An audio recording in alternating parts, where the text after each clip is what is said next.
नवरात्रि का पावन पर्व न सिर्फ भक्ति और आस्था का समय होता है, बल्कि यह वो समय है जब साधक अपनी साधना के माध्यम से आध्यात्मिक उन्नति की ओर अग्रसर होते हैं। आज हम आपको एक ऐसे ही साधक की कहानी सुनाएंगे जिन्होंने अपनी अनोखी साधना के माध्यम से समाज के कल्याण की दिशा में एक विशेष योगदान दिया है। तो चलिए जानते हैं मध्य प्रदेश के जगदीशानंद महाराज की इस अनूठी साधना के बारे में।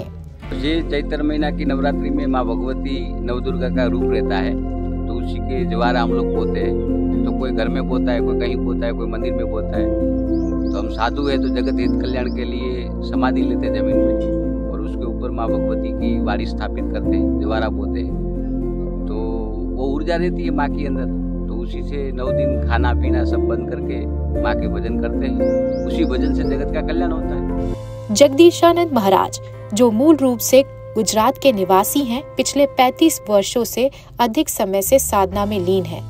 एक समय था जब वे मुंबई में 2 शॉपिंग मॉल चलाते थे, लेकिन फिर उन्होंने सब कुछ छोड़कर हिमालय की ओर अपना रुख किया और जीवन को पूर्ण रूप से आध्यात्मिक साधना को समर्पित कर दिया।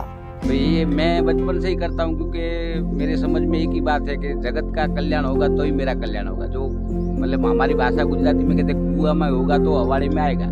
तो मेरे पास कुछ होगा तो मैं आपको दे सकूंगा, मेरे पास कुछ नहीं होगा तो कैसे दे सकूंगा। तो इसी से जगत का कल्याण करना है। कोई आफत आती है तो मैं ऐसा नहीं कर सकता हूँ मैं सबको बचाऊंगा, और मेरे पास 5 है उसको तो मैं रक्षा कर सकता हूँ। यही सिद्धि प्राप्त करते हैं। चैत्र नवरात्रि के दौरान जगदीशानंद महाराज ने विशेष प्रकार की साधना की, जिसे ज्वार समाधि कहा जाता है।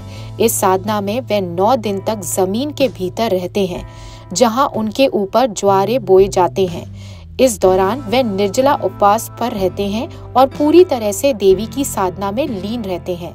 उनका मानना है कि इस साधना से उन्हें आध्यात्मिक ऊर्जा प्राप्त होती है, जो उन्हें जगत कल्याण के लिए सिद्धियां प्राप्त करने में सहायता करती हैं।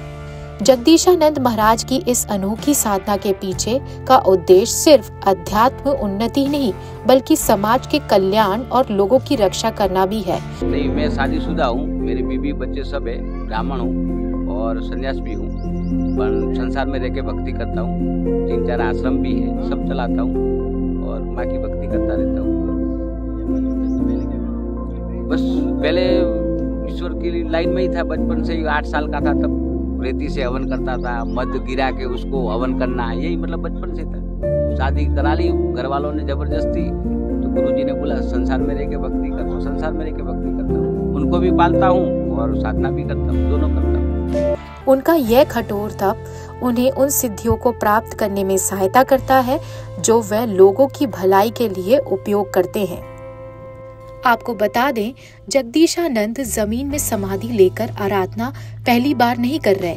इससे पहले लगभग 20 से 25 बार कर चुके हैं। नेपाल में हिमालय में स्थित मुक्तिनाथ पर्वत, नीलकंठ पर्वत में भी वह 6-6 महीने इसी प्रकार रहे हैं।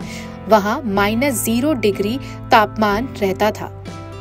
समाधि के दौरान उनका सिर बाहर रहता है, जबकि पूरा शरीर जमीन के अंदर रहता है। उनका मानना है कि जगत कल्याण के लिए, लोगों की रक्षा के लिए सिद्धियां प्राप्त करते हैं वो। लोकल 18 खरगोन से दीपक पांडे की रिपोर्ट।